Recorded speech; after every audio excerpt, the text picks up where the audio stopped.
நீங்கள் தவறவிட்ட எபிசோடுகளை இப்பொழுதே காணுங்கள் உங்கள் Tandivan.com மற்றும் Tandivan யூடியூப் சேனலில்.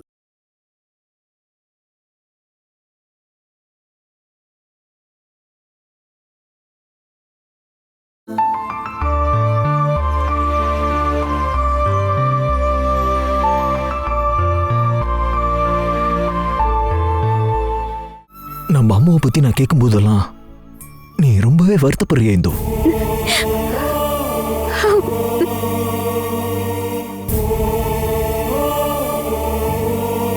என்னால அம்மாவை பார்க்க முடியலங்கிறத நினைச்சு நீ வருத்தப்பட வேண்டாம்.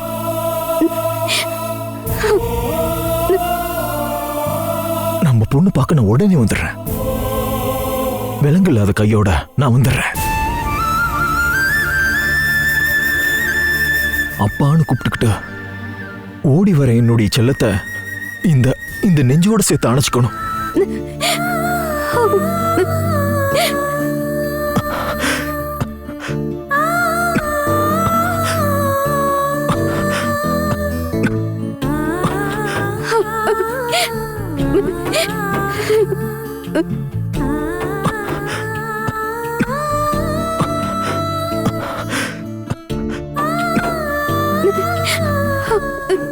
என்னங்க, நான் நிறைய கனவுகளை கண்டுகிட்டு இருக்கேன். அதுதான் என்னுடைய எதிர்பார்ப்பு. அந்த எதிர்பார்ப்பு தான் என்ன உயிரோட இப்ப வச்சிருக்க. இப்படி இருக்கும்போது நீ இப்படி பண்ணினா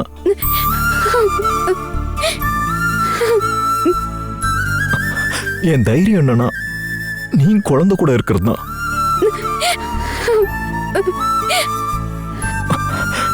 நீ நீ இப்படி அழுது எனக்குள்ள இருக்கிற தைரியத்தை உடைச்சிடாத. நான் உறைஞ்சு போயிடுவேன். என்னங்க,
என்னங்க,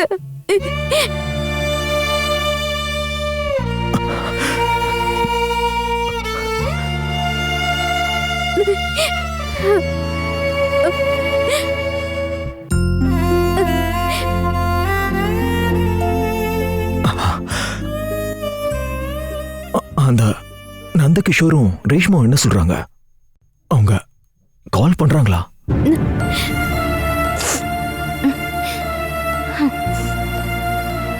நான் 2-3 தடவை கால் பண்ணியும் போகல.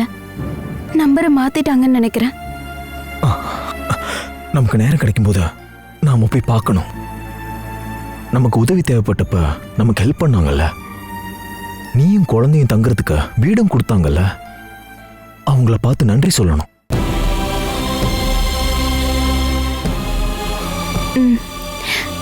கிளம்புறேன். அப்பா, இந்து தங்கியிருக்க வீட்டுக்கு பக்கத்துல வந்துட்டேன். காரை கொஞ்சம் தள்ளி நிறுத்திருக்கேன். இல்ல இல்ல, இந்து இங்கதான் இருக்காளான்னு தெரிஞ்சுக்கிட்டு திரும்ப வந்துருவேன், அவ்வளவுதான். என்ன? இல்லப்பா, நான் வெளியே தான் நின்றுட்டு இருக்கேன். யார் கண்ணிலையும் படாம பாத்துக்கிறேன். சரி.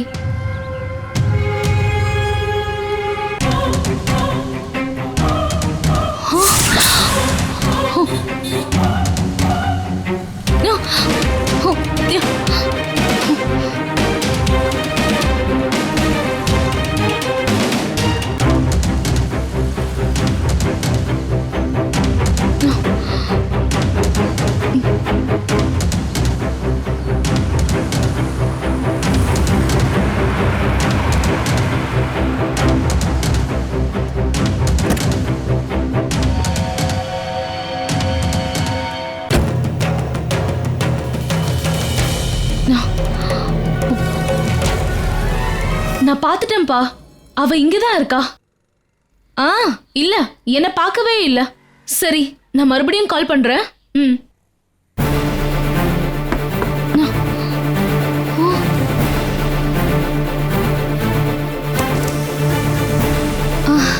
அட, இந்து நீ எங்க இங்க? நீ எப்படி இங்க? நான் பக்கத்துல இருக்க ஃப்ரெண்ட பார்க்கிறதுக்காக வந்தேன். நான் இன்னொரு ஃப்ரெண்ட பார்க்கறதுக்கு வந்தேன். நீ என்ன பார்த்ததோ திடீர்னு ஒளிய ஆரம்பிச்சிட்ட? நான் உன்னை பார்க்கவே இல்லையே. வழி மாறி வந்துட்டனால ஒரு சந்தேகமா இருந்துச்சு, அதான் காருக்குள்ள ஏறினேன். தப்பான வழின்னு சந்தேகம் வந்தா ஜாக்கிரதையா இருக்கணும். நீ ஏன் இப்ப என்ன பார்த்து இப்படி சொன்ன? நான் தப்பான வழியில போகாம இருக்க எனக்கு தெரியும். பொண்ணுங்க அவங்களே பாத்துக்கிறது நல்ல விஷயம்தான். உன் சொந்த விஷயத்த பாக்குறதுக்கும் கவனிக்கிறதுக்கும் தானே உனக்கு தெரியும். உனக்கு வாழ்க்கை துணையா வந்தவங்க எங்க இருந்தா என்ன, எப்படி இருந்தா என்ன, சரிதானே? ஏன் பதில் சொல்லாம இருக்க? என்கிட்ட இருந்து நீ என்ன பதில் எதிர்பார்க்கற? உனக்கு என்ன தெரியணும்? அருண் மாமாவோட ஜெயில் வாழ்க்கை எப்ப முடியும் அதுதான் எனக்கு தெரியணும். கஷ்டத்தை அனுபவிக்கிறவங்கள மறுபடியும் குத்தி பாக்குறதுல உனக்கு அவ்வளவு சந்தோஷம் இல்ல? வேதனை, அதுவும் உனக்கு. உன்னாலதானே மத்தவங்க வேதனைப்படுறாங்க. அதுதானே இப்ப வரைக்கும் நடந்துட்டு இருக்கு. என்னால நீ எந்த அளவுக்கு வேதனைப்பட்டிருக்க, கஷ்டப்பட்டிருக்க, அத கொஞ்சம் சொல்ல. நான் மனசார காதலிச்ச என்னோட மாமாவை நீ என்கிட்ட இருந்து தட்டி பறிச்சுட்ட. அதை விட பெரிய வருத்தம் வேற எதுவுமே இல்ல. அந்த அளவுக்கு நான் என் மாமாவை காதலிச்சேன். இப்பவும் காதலிக்கிறேன், எப்பவுமே காதலிப்பேன். அப்பனா ஏன் கல்யாணம் பண்ணிக்காம போன? அதுக்குள்ள நீ தான் வாண்டடா உள்ள வந்துட்டல. இப்படி பொய்யான தகவலை சொல்லிட்டு இருக்காத அபிராமி. நீ அவரை காதலிக்கல, ஆக்கிரமிக்க நினைச்ச. அம்பாட்டோட நிரந்தர வாழ்க்கை வேணும்ன்ற ஆக்கிரமம் இல்ல. உண்மையிலேயே நான் அவரை காதலிச்சேன். என் வீட்டுக்கார கல்யாணம் பண்ணிக்கிற பொண்ணு கல்யாணம் ஆகி 6 மாசத்துல செத்து போயிடும் ஜோசியர் சொன்னாரு. அப்ப நீ ஓடி ஒளிஞ்சது பாசத்துக்காகவா இல்ல உன் உயிருக்காகவா? 6 மாசத்துக்கு அப்புறம் நான் செத்து போயிட்டா நீ அவருக்கு பொண்டாட்டி ஆயிடலாம், அதானே உன் மனசுல இருந்துச்சு? சொல்லு, பதில சொல்லு. நீ கேக்குற கேள்விக்கெல்லாம் என்னால பதில் சொல்ல முடியாது. மனசு முழுக்க விஷத்தை வச்சிருக்க உன்ன மாதிரி இருக்கிறவங்க என்னதான் ஜாதக தோஷம் வந்தாலும் செத்து போக மாட்டாங்க. அதுக்கு பதிலா மத்தவங்களை கொண்டு போட்டுருவாங்க. அதான் இப்ப அருண் மாமா அனுபவிச்சுக்கிட்டு இருக்காரு. அது என்னோட ஜாதக தோஷம் இல்ல, உன்ன மாதிரி ஆளோட சாபம். என் வீட்டுக்காரை இவ்ளோ கஷ்டப்படுத்திட்டு இருக்க. புருஷனோட நிலைமைய பத்தி எவ்வளவு பெருமையா பேசிக்கிட்டு இருக்க. இன்னொரு பொண்ணோட புருஷனை லவ் பண்றேன்னு சொல்லிட்டு சுத்திட்டு இருக்கியே, அதுதான் பெருமையா? இந்து நீ தேவையில்லாம பேசிக்கிட்டு இருக்காத. என்ன ரொம்ப வாயாடுற? மாமாவோட பொண்ணு எங்க? அருண் மாமாவோட பொண்ணு எங்க சொல்லு.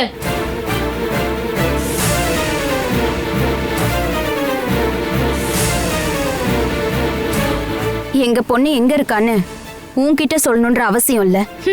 அப்படிதான் நீ சொல்லுவேன்னு எனக்கு தெரியும். அப்படிதான் உன்னால சொல்ல முடியும். எல்லாத்தையும் தெரிஞ்சுக்கிட்டு தான் நான் உன் முன்னாடி வந்து நின்னுட்டு இருக்கேன். காத்தடிச்ச ஒரு பலூன் மாதிரி தான் நீ அந்த ரகசியத்தை தூக்கிட்டு சுத்திக்கிட்டு இருக்க.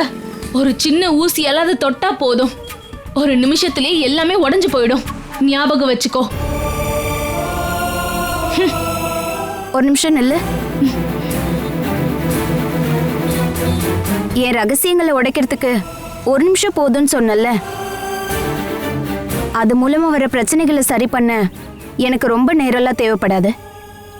இங்க பாரு அபிராமி, நீயும் உன் அப்பாவை பாதுகாப்பா வச்சிருக்க ரகசியம் இருக்குல்ல, அதெல்லாம் வெளியே வந்துச்சுன்னா ஊரை விட்டு போக வேண்டியதா இருக்கும் அப்பாவும் பொண்ணும். ஓலைப்பாம்பை காட்டி பயமுடுத்துறியா? அது ஓலைப்பாம்பா விஷப்பாம்பான்னு சமயம் வரும்போது தெரியும். இப்ப கிளம்பு.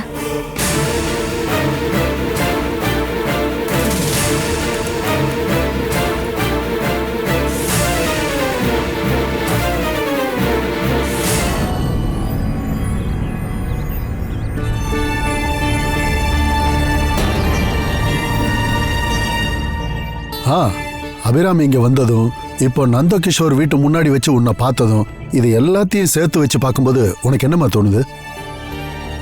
அவ என்னை இங்க தேடி இருக்கா. அதேதான். கண்மணி சொன்ன ஆனி ஆண்டி யாருன்னு கண்டுபிடிக்கிறதுக்காக தான் இங்க வந்திருக்கா. நந்தகிஷோரோட வீட்ல இப்போவும் நான் தங்கியிருக்கேனான்னு பார்க்கறதுக்காக தான் அங்க வந்திருக்கா. ம் அவ வந்தது கூட அந்த குரூப்போட பிளானா தான் இருக்கும். ஆனா பொண்ணை பத்தி அவ கேட்டப்போ டக்குன்னு என்னால பதில் சொல்ல முடியல. அன்னைக்கு உன் குழந்தையோட நீ ஹாஸ்பிட்டல்ல இருந்தப்ப அபிராமி அங்க வந்தது உனக்கு ஞாபகம் இருக்கா? இல்ல, ஒருவேளை எனக்கு தெரியாம அவ வந்திருக்கலாம். அபிராமியோட விஷயமா இருக்கிறதுனால எதையுமே நம்ப முடியல. இருந்தாலும் இப்பதான் நிம்மதியா இருக்கு. அவ அந்த வீட்டுக்கு முன்னாடி வச்சு உன்னை பார்த்ததுனால இப்பவும் நீ அந்த வீட்டில் தான் இருக்கேன்னு நினைச்சிட்டு இருக்கா. அது அப்படியே இருக்கட்டுமா, அதான் நல்லது. ஆனா அபிராமி அம்மாவை பத்தி என்கிட்ட கேட்டதுல இருந்து எனக்கு ரொம்ப பயமா இருக்குப்பா. இதுக்கு முன்னாடி இருந்த அதே கோவம் அவளுக்கு இப்பவும் இருக்கும்னு எனக்கு சந்தேகமா இருக்கு. அதை விட பெரிய விஷயங்களே நம்ம வாழ்க்கையில் இருக்கிறப்ப அபிராமியை பத்தியெல்லாம் நீ கவலைப்படாதம்மா. நீ நந்தகிஷோர் வீட்டுக்கு போனியே, அதை பத்தி சொல்லலையே. அந்த ஆளை பாத்தியா? இல்ல. அந்த பொண்ணு ரேஷ்மா? அவங்க அந்த வீட்டை வித்துட்டாங்க. அங்க இப்ப புது ஆளுங்க குடியிருக்காங்க. வீட்டை வித்துட்டு அவங்க எங்க போனாங்க நீ கேட்டியா? இப்ப புதுசா குடி வந்தவங்களுக்கு அதை பத்தி தெரியல. அவங்க கொடுத்த நம்பருக்கு கால் பண்ணா 2 பேருமே போன் எடுக்க மாட்டேங்கிறாங்க. இதுல ஏதோ ஒரு பிரச்சனை இருக்குமா? இந்த நந்தகிஷோரும் அந்த பொண்ணும் தப்பானவங்கன்னு எனக்கு தோணுது. என் வீட்டுக்காரோட கேஸ் விஷயத்துல அவங்க நமக்கு ஹெல்ப் பண்ணாங்கல்ல, வக்கீல் ஏற்பாடு பண்ணி கொடுத்தாங்களே. அது உதவியா இல்ல துரோகமா? அருணை காப்பாற்ற முயற்சி பண்ணாரா இல்ல தண்டனை வாங்கி கொடுக்க அந்த வக்கீல் முயற்சி பண்ணாரான்னு எனக்கு சந்தேகமா இருக்குமா? அப்பா, அது என் மனசுல தோணுது. இருந்தாலும் அந்த நந்தகிஷோர் கிட்ட ஏதோ ஒரு தப்பு இருக்குமா?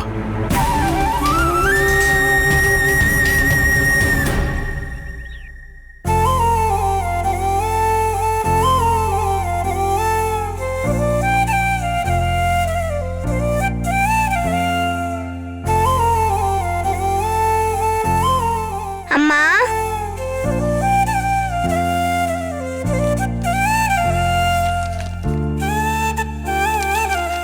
அம்மா நான் படம் வரைஞ்சிருக்கேன்.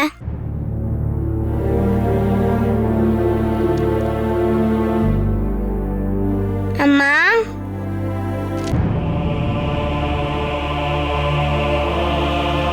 அம்மா,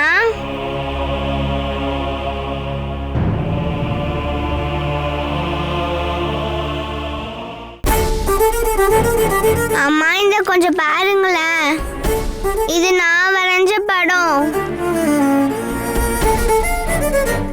அம்மா, அம்மா, அம்மா எழுந்திரிங்கம்மா. அம்மா இத பாருங்கம்மா.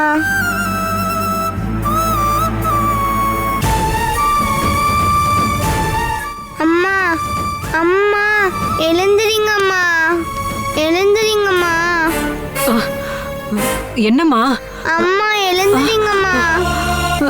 அம்மா, ஐயோ, அம்மா என்ன பாருங்கம்மா. பார்வதிமா, கடவுளே, பார்வதிமா, பார்வதிமா. ஐயோ என்னம்மாச்சு? ஐயோ கடவுளே, ஐயோ காப்பாத்துங்களேன் கடவுளே. ஐயோ நான் என்ன பண்ணுவேன்?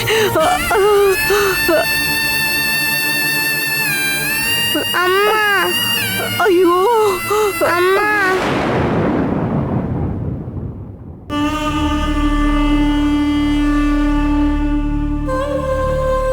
அம்மா, அழுவாத தங்கம், அம்மாக்கு எதுவும் ஆகல.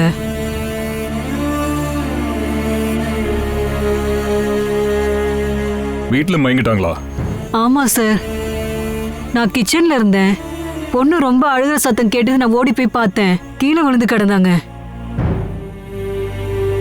தலை சுத்தலோ இல்ல காய்ச்சலோ இருந்தது ஏதாவது சொன்னாங்களா? இல்ல, இதுக்கு முன்னாடி மூக்குல இருந்து ரத்தம் வந்து பார்வதிமா தலை சுத்தி கீழே விழுந்திருக்காங்க. ஓ, ஹாஸ்பிட்டல்ல 2-3 நாள் அட்மிட் ஆயிருந்தாங்க. அம்மா என்ன தடுக்க மாட்டேங்கிறாங்க? இது வரைக்கும் இந்த மயக்கம் தெளியவே இல்லையா டாக்டர்? நெருங்கின சொந்தம் யாரும் இல்லையா? இருக்காங்க, ஆனா யாருமே வீட்ல இல்லையே. இவங்க சொந்தக்காரங்களை யாராவது ஒருத்தர் வர சொல்லுங்க. ஐயோ சார், பயப்பட வேண்டாம், பிரச்சனை எல்லாம் இல்ல. ரெஸ்பான்சிபிலிட்டியான ஆள் வேணும்ல, அதான் வர சொன்னேன். நீ இங்கே இருமா, நான் சனாய் சார் கால் பண்ணி வர சொல்றேன்.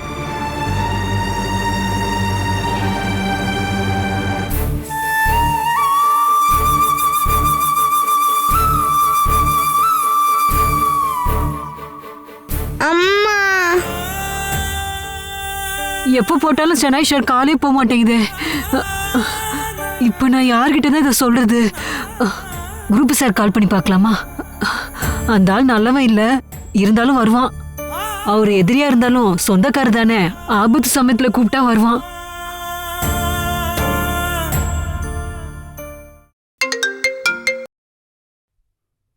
ஹலோ, நீங்க குரூப் சார் தானே பேசுறது? ஆமா, நீங்க யாரு? நான் ரோசி அம்மா. யாரு? ரோசி அம்மா, வீட்ல இருந்து. சொல்லுங்க, எது கால் பண்ணீங்க? சார், நீங்க கொஞ்சம் அர்ஜென்ட்டா ஹாஸ்பிட்டல் வரைக்கும் வரணும். ஐயோ, என்னாச்சு? உங்களுக்கு என்னாச்சு? ஐயோ, எனக்கு இல்ல, பார்வதி அம்மா ஹாஸ்பிட்டல் இருக்கா.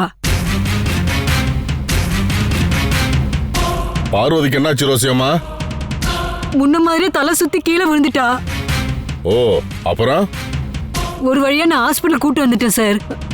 இது வரைக்கும் மயக்கம் தெரியவே இல்லை சார். ஓஹோ, இங்க நான் மட்டும்தான் சார் இருக்கேன், அப்புறம் கண்மணி இருக்கா. சார், நீங்க உடனே வரணும். வரேன், உடனே வரேன். ஆ ஆ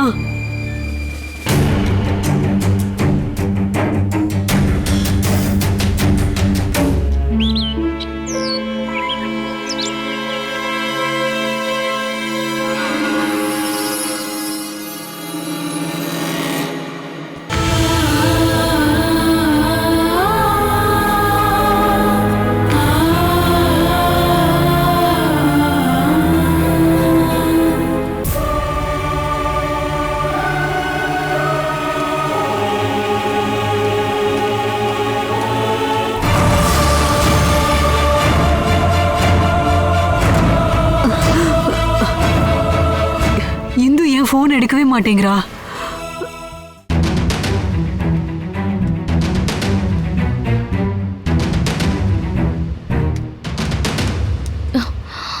அப்பா, அங்கன்னு நினைக்கிறேன். அங்கேயா? வா போலாம். ஆமா ஆமா ஆமா, ஒரு நிமிஷம். நான் சொன்னதுல ஞாபகம் இருக்குல்ல, நீ இங்க இருந்து அழுதுகிட்டே போகணும். போ போ. ஐயோ, என்ன இங்கே அழுவுற? நான் ஒன்னும் அழுவல. அழனா? நடிக்கிறேன். எதுக்கு நடிக்கிற? இப்போ சித்திக்கு முன்னாடி நடிக்கணும் இல்லையா? போ போ போமா போ.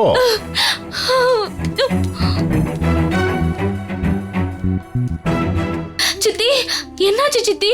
ஐயோ, இப்பதான் மயக்கம் தெளிஞ்சுது. ரோசி அம்மா கால் பண்ணும்போது நான் குளிச்சுக்கிட்டதம்மா. உடனே கடகடன்னு குளிச்சு முடிச்சிட்டு நேரா வண்டி எடுத்துட்டு இங்க வந்துட்டம்மா. சித்தி, இங்க பாருங்க, அபிராமிக்கு என்னாச்சுன்னா இது கேள்விப்பட்டது ஒரு வார்த்தை கூட பேசல. ஓ, இப்பதான் எனக்கு நிம்மதியா இருக்கு. சித்தி, எதுவா இருந்தாலும் சொல்லுங்க சித்தி. எனக்கு ஒண்ணும் இல்ல அபி. ஓ, நல்ல வேலை, நம்ம பயந்த மாதிரி எதுவும் இல்ல. தலையில வேற எங்கேயாவது அடிபட்டு இருந்தா. பார்வதி, லோ பிபியா இல்ல உனக்கு சுகர் இருக்கா? டாக்டர் என்ன சொன்னாங்க? இவங்க சொந்தக்காரங்க யாரையாவது வர சொல்லுங்கன்னு சொன்னாரு. அதான் நான் உங்களுக்கு கால் பண்ணேன். ஓ, நம்ம போய் டாக்டரை பார்க்கலாம்ப்பா. பார்க்கலாம். வா, என்னன்னு கேட்கலாம். நாங்க போயிட்டு வந்துடுறோம். போயிட்டு வரோம் சித்தி.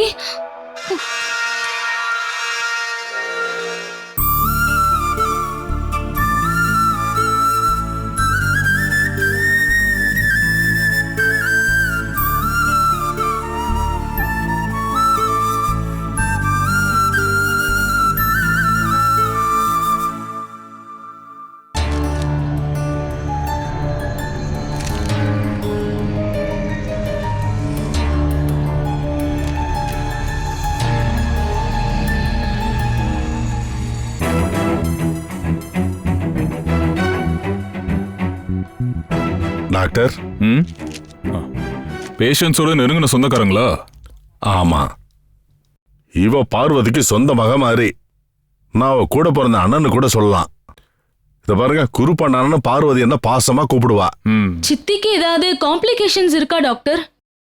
பிரச்சனை ரொம்ப பெருசா இருக்கிறதால தான் உங்களை பார்க்கணும்னு வர சொன்னேன். பார்வதி அம்மா மூக்குல இருந்து இதுக்கு முன்னாடி பிளட் வந்துதாமே? ஆமா, கூட இருந்து அந்த அம்மா சொன்னாங்க. ஆனா அன்னைக்கு பார்த்த டாக்டர் சொன்னாரு பயப்படுறதுக்கெல்லாம் ஒண்ணுமே இல்லைன்னு சொன்னாரு. ஏதாவது ஆபத்தான நோய் இருக்கா டாக்டர்? டயக்னோசிஸ் இன்னும் முடியவே இல்லை. பேஷண்ட்டை கூட்டிட்டு வந்து கொஞ்ச நேரம் தான் ஆகுது. இன்னும் டெஸ்ட் எல்லாம் எடுக்கணும். பல ரிசல்ட் எல்லாம் வர வேண்டியிருக்கு. அது ஆபத்தான கட்டத்தை தாண்டிட்டாங்களா? இது மசில் பெயினும் வயிற்று வலியும் இல்ல, ஒரு இன்ஜெக்ஷன் போட்டு கிளியர் பண்ண. இங்க பாருங்க, பார்வதி அம்மாக்கு வந்திருக்க வியாதி பெரிய வியாதி.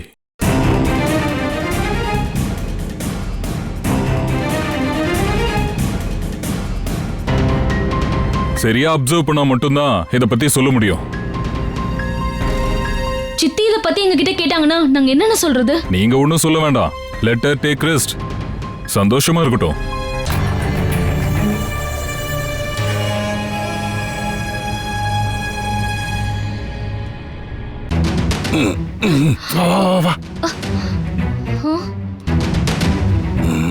உனக்கு என்ன புரிஞ்சுது?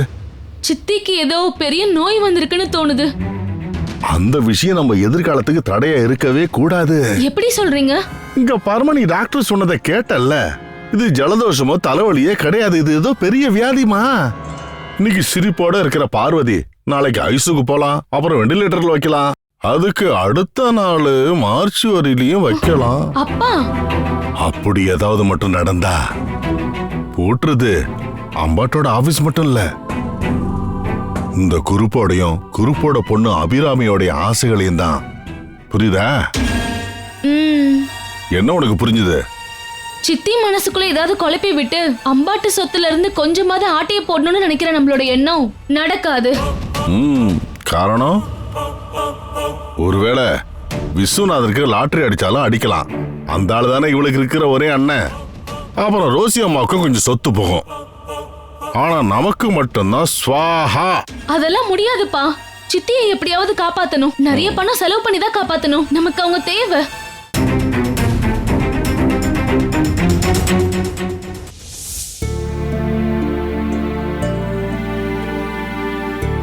இப்போ உன் தலை எதுவும் வலிக்குதாமா? இருந்தாலும் நான் ரொம்பவே பயந்து போயிட்டேம்மா. உன்னை அப்படி பார்த்தப்போ என் உசுரே போன மாதிரி ஆயிடுச்சு. அம்மா,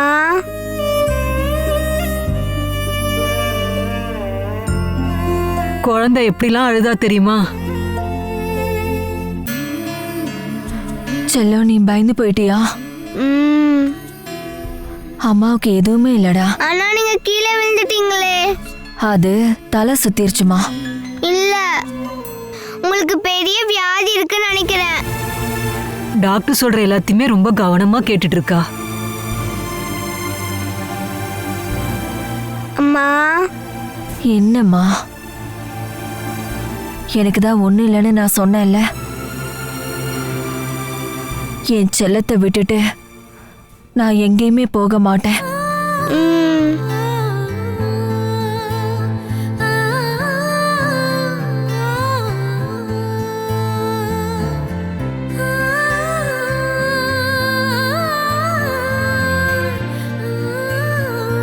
பயப்படாதீங்க, சரியா? பாவமா குழந்தை, எவ்வளவு பாசமா இருக்கு பாத்தியா?